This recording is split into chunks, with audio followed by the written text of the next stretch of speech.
제주항공 여객기 사고 원인 규명을 위한 조사에 속도가 붙고 있습니다. 착륙 허가부터 충돌까지 어떤 일이 있었는지 조금씩 정황도 확인되고 있는데요. 네, 오늘 이 시간 고승일 신라대 항공운항학과 교수와 관련 내용 짚어보도록 하겠습니다. 교수님 어서 오세요. 네, 안녕하십니까. 네, 교수님께서는 공군에서도 또 민항기로도 30년 정도의 경력이 있으신 걸로 알고 있기 때문에 이번 사고 더욱더 마음이 아프실 것 같습니다. 이번 사고 좀 어떤 시각으로 좀 보셨어요? 마음이 무겁고 예. 또 책임을 통감하고 있습니다. 예, 이번 사고의 정황들이 조금씩 밝혀지고 있습니다. 1차 착륙 시도를 했습니다만 버드 스트라이크를 외치면서 다시 이 복행안의 시도가 있었고 오른쪽으로 시계 방향으로 돌아서 원래 착륙해야 되는 방향의 반대 방향으로 착륙한 것으로 돌아났는데 네. 이번 그 착륙 과정에 대해서 좀 의문점이라던가 이런 거 어떤 게 있으신가요?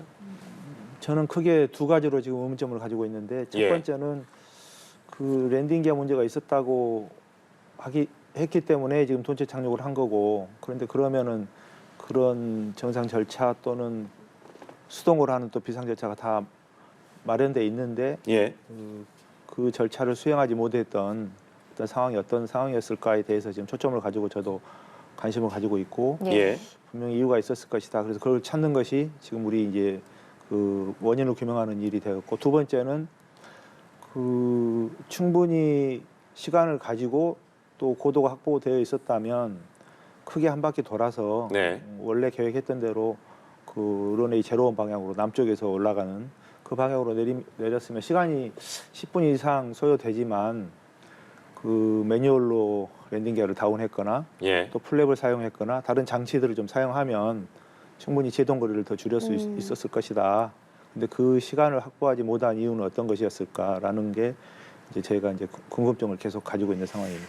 네, 이게 사실 동체 착륙이 정말 최후의 수단으로 선택을 하게 되는 거잖아요. 그렇습니다. 예, 예. 그러면 궁금한 게 평소에 네. 이런 상황에 대해서 훈련이 충분히 이루어지나요? 충분히 이루어지진 않고 해마다 하는 건 아니고 예. 네. 조종사 입장에서는 뭐 수년에 한 번 정도 경험할 수 있는 거고, 우리가 해마다 하는 것은 기본적으로 항공기가 제작되고 설계될 때는 한 개의 엔진으로도 충분히 우리가 안전하게 착륙하고 예. 통제가 되고, 그렇기 때문에 한 개의 엔진이 부작동됐을 때 한 개의 엔진을 안전하게 컨트롤 해서 안전하게 착륙을 시키고, 또 다른 화재나 문제가 있다면 승객을 안전하게 탈출하는 데까지가 그 모든 훈련의 80% 이상이다. 모든 훈련에. 그래서 정기 훈련을 할 때도 그렇고 시뮬레이터 훈련을 할 때도 예. 거기에 초점이 되어 있습니다. 그러나 우리가 동체 착륙이나 해상 착륙이나 그런 것은 사실은 주된 훈련은 아닙니다. 그러나 제작사에는 반드시 그런 내용들이 현재 지금 절차가 마련되어 있습니다. 그래서 우리가 해상 착륙할 때는 당연히 랜딩 기어를 내리면 안 됩니다. 물이 들어오니까. 예. 그러니까 플랩만 풀로 내리고 날개를 넓게 펴서 내리죠. 그러면 해상 착륙을 하면 당연히 그 사이에 이제 구조대가 오니까 당연히 슬라이드가 열리고 또 구명정리도 열리니까. 예. 그래서 우리가 수년 전에 지금 그 존 F 케네디 공항 옆에 허드슨 강에 있는 그 공항에서도 우리가 이륙을 해서 조류를 충돌해서 강에 내렸기 때문에 또 모두 무사할 수 있었고요. 그 다음에 육상에서 지금 공항 내에서 저런 일이 있었다는 것은 동체 착륙이 되었지만 사실상 최근 30년 동안 비행하는 동안에 동체 착륙을 해서 이렇게 그 대형 참사로 이어지는 것은 사실 기억할 수 없고 저는 알지 못합니다. 예. 일단 기장 사고 당시에 이 기장과 관제사와의 이 통신 기록들이 조금씩 드러나고 있는데, 말씀하셨지만 이제 복행 시에는 크게 돌아서 360도 방향으로 원래 착륙해야 되는 지점으로 돌아가야 되는데 그게 어려웠기 때문에 둘의 합의로 인해서 반대 방향으로 착륙을 하게 됐다는 말이죠. 그것까지는 확인이 됐습니다만 이게 그 연결에 혼선이 있었기 때문에 이 기장이 스스로 조종사가 판단해야 되는 상황이 있었을 것 같은데 그 순간에는 기장의 판단이 되게 중요한 거잖아요. 그렇습니다. 그 순간에는 기장이 판단을 분명히 했고 예.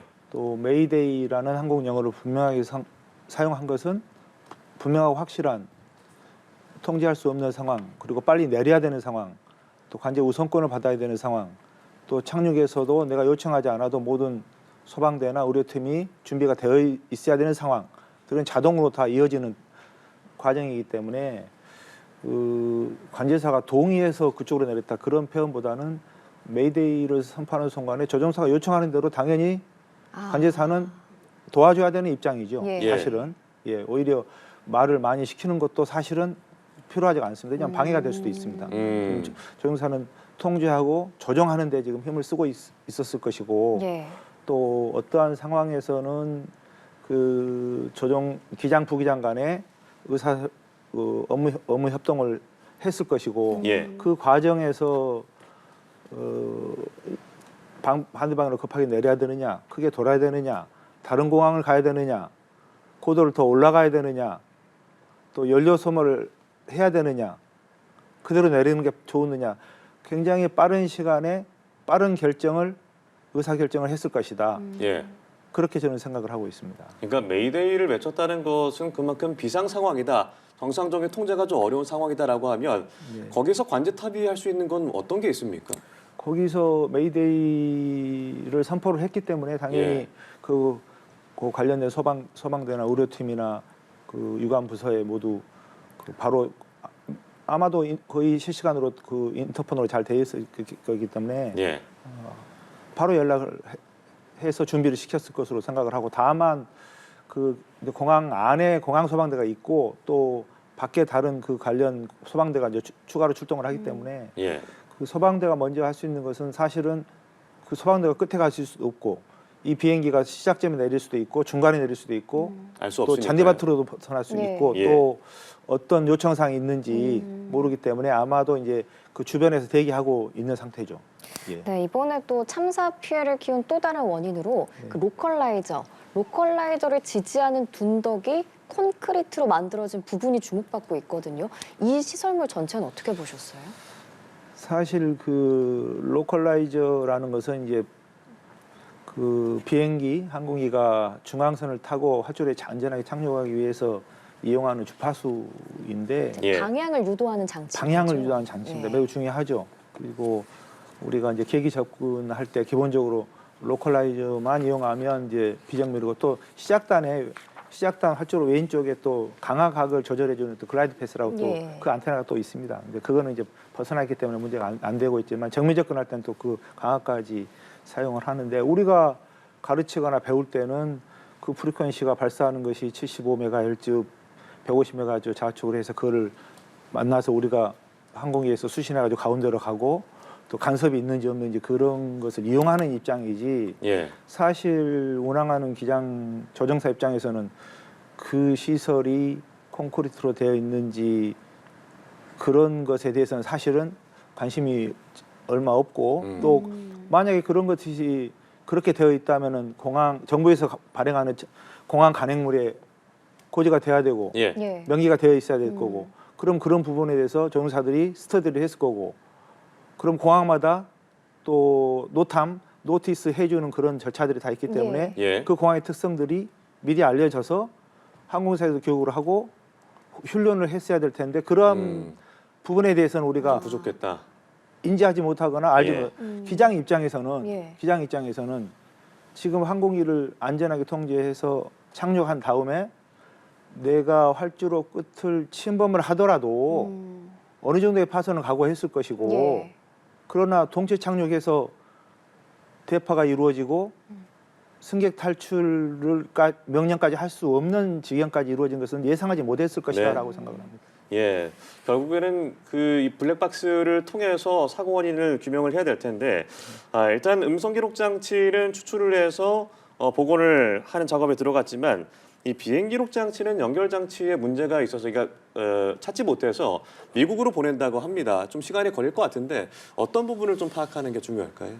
그렇습니다. 그 FDR 블랙박스는 이제 제작한 회사들이 뭐 하니엘이나 콜린스나 그런 탈레스나 그런 전자 장비를 만드는 회사들이 있는데, 예. 아마도 이제 그런 어댑터나 잭들, 커넥터들이 뭐 특허 관련일 수도 있고 그래서 일반적이지는 않을 걸로 생각이 되지만, 그 단순히 연결 부분이기 때문에 사실은 그 제조사가 있고 또 그걸 보내지면 그 안에 원본 데이터 네. 그대로 다 우리가 볼 수 있다고 생각을 하고 있기 때문에 큰 문제는 시간이 좀 걸리겠지만 큰 문제는 아닐 것이라고 생각합니다. 그럼 어떤 부분을 파악해야 하는 게 중요하다고 보세요?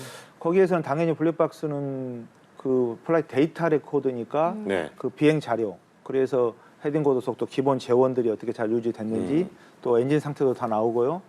또 중요한 장치들 우리가 지금 보고 있는 랜딩 기어, 플랩들이 예. 작동이 됐는지 안 됐는지 언제 되었는지 그런 것들이 다 거기에서 자료가 다 나옵니다. 예, 예. 알겠습니다. 오늘 말씀은 여기까지 듣도록 하겠습니다. 지금까지 고승희 신라대 항공운항학과 교수와 얘기 나눠봤습니다. 오늘 말씀 잘 들었습니다. 네, 고맙습니다.